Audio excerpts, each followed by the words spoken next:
ईशानां जगतोऽस्य वेङ्कटपतेर्विष्णोर्परां प्रेयसी तत्वक्षस्थलनित्यवासरसिकां तक्षान्तिसंवर्धिनी पद्मालङ्कृतपाणिपल्लवयुगां पद्मासनस्तां श्रियम् वात्सल्यादिगुणोज्ज्वलां भगवतीं वन्दे जगन्मातरम्।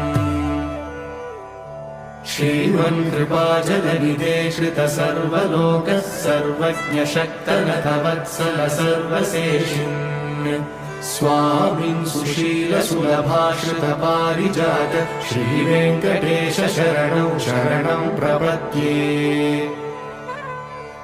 श्रीमन्कृपाजलनिधे श्रितसर्वलोकः सर्वज्ञशक्तनथवत्सल सर्वशेषिन् स्वामिन् सुशीलसुलभाश्रितपारिजात